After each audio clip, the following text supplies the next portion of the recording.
నమస్తే welcome to Sakshi education నేను Saranya Indian railways recruitment boards తాజాగా భారీ నోటిఫికేషన్ విడుదల చేసింది రైల్వే ఉద్యోగాలు చేయాలనుకుంటున్న వారికి లేదా ప్రభుత్వ ఉద్యోగాల కోసం సిద్ధమవుతున్న అభ్యర్థులకి ఇది భారీ శుభవార్త అయితే ఇందులో మొత్తంగా 2569కి పైగా ఖాళీలు ఉన్న నోటిఫికేషన్ అయితే విడుదల చేశారు ఇందులో ఉన్న పోస్టుల పరంగా చూసుకుంటే మొదట జూనియర్ ఇంజనీర్ అలాగే డిఎంఎస్ అంటే డిపో మెటీరియల్ సూపరింటెండెంట్ పోస్ట్ అలాగే CMA chemical and metallurgical assistant ఈ 3 పోస్టులకు సంబంధించిన భారీ నోటిఫికేషన్ అయితే ఇది విడుదలైంది అయితే ఈ పోస్టులకు దరఖాస్తులు చేసుకోవాలనుకుంటే గనక అభ్యర్థులకు ఉండాల్సిన కనీస విద్యార్హతలు ఏంటి ఒకసారి చూద్దాము సో మొదట ఎడ్యుకేషన్ లో చూసుకుంటే గనక ఎడ్యుకేషన్ క్వాలిఫికేషన్ వచ్చేసరికి ఒక్కొక్క పోస్ట్ కి ఒక్కొక్క ఎడ్యుకేషన్ క్వాలిఫికేషన్ అన్నట్టయితే ఉంటుంది సో మొదట జూనియర్ ఇంజనీర్ లో ఎలా ఉందంటే సంబంధిత విభాగంలో 3 సంవత్సరాల ఇంజనీరింగ్ డిప్లొమా అయితే పూర్తి చేసుకోవాల్సి ఉంటుంది లేదా బీఈ లేదా బీటెక్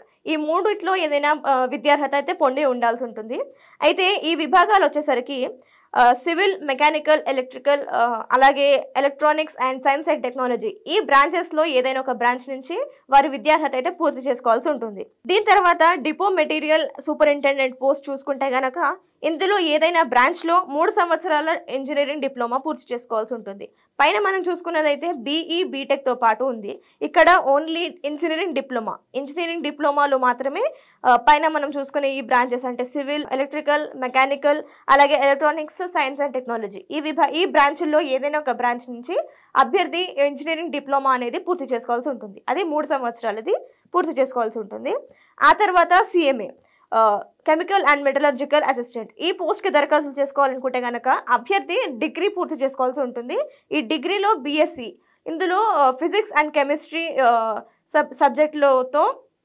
బిఎస్సిని పూర్తి చేసుకొని కనీసం 45% మార్కులు అయితే తెచ్చుకోవాల్సి ఉంటుంది అయితే ఇది విద్యార్హతల వివరాలు ఇక్కడ అభ్యర్థులు గమనించాల్సిన మరో ముఖ్యమైన విషయం ఏంటంటే డిగ్రీ అంటే వారి విద్యని అయితే వారు పూర్తి చేసుకోవాల్సి ఉంటుంది అంటే కంప్లీట్గా వారి రిజల్ట్స్ కూడా రావాలి ఒకవేళ అభ్యర్థులు వారి విద్య పూర్తి చేసుకున్న తర్వాత కానీ వారికి ఫలితాలు ఇప్పటిదాకా రాలేకపోతే గనక వారు అనర్హులు వారి గ్రాడ్యుయేషన్ తో పాటు స్కోర్ కూడా వ్యాలిడ్ ఉంటుంది ఓన్లీ గ్రాడ్యుయేషన్ అయితే వారు ఇనెలిజిబుల్ ఇక వయసు విషయం చూసుకుంటే గనక ఏజ్ లిమిట్ లో అయితే January 1st 2026 ఈ డేట్ కి వాళ్ళ ఏజ్ ని క్యాలిక్యులేట్ చేస్తారనమాట so minimum 18 to maximum 33 years వరకు వాళ్ళ ఏజ్ అయితే ఉంటుంది సో ఫస్ట్ January 2026 నాటికి వారి ఏజ్ 18 to 33 మధ్యలో ఉండాల్సి ఉంటుంది సో ఇది ఏజ్కి సంబంధించిన విషయము అలాగే ఇక్కడ డేట్ ఆఫ్ బర్త్ పరంగా కూడా చూసుకుంటే కనుక 1993 Jan నుంచి అలాగే 2008 Jan వరకు ఈ తేదీల మధ్యలో అభ్యర్థులు పుట్టి ఉండాలి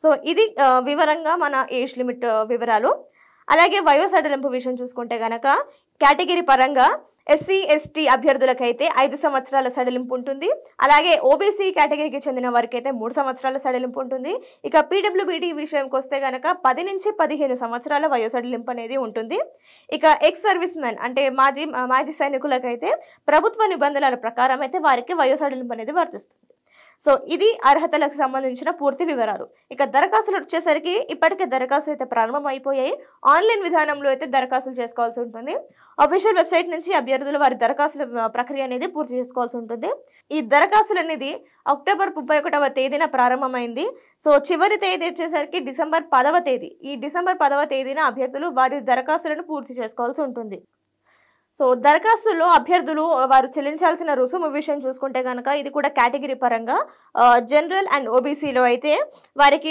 500 చెల్లించాల్సి ఉంటుంది SC ST EWS female and PWBD ex service person female అయితే ఏ కేటగిరీకి చెందిన మహిళా అభ్యర్థులైనా వారికి ఈ ఫీజు 250 మాత్రమే ఉంటుంది ఇది ఫీజు వివరాలు అలాగే వారికి రీఫండ్ కూడా ఉంటుంది ఈ ఫీజు రీఫండబుల్ ఫీజు అన్నమాట సో ఫీజు చెల్లించిన ఓబీసీ అండ్ జనరల్ అభ్యర్థులు వారు 500 చెల్లిస్తే గనక ఎంపిక ప్రక్రియ సమయంలో వారికి 400 రూపాయలు రీఫండ్ అయితే అవుతాయి అంటే 500 చెల్లిస్తే 400 రీఫండ్ అవుతాయి ఇక మిగిలిన వాళ్ళు అంటే ఎస్సీ ఎస్టీ పీడబ్ల్యూబీడీ అలాగే ఎక్స్ సర్వీస్ పర్సన్ అలాగే female EWS female and EWS ఈ కేటగిరీస్కి చెందిన అభ్యర్థులు అయితే చెల్లించేది 250 చెల్లిస్తారు.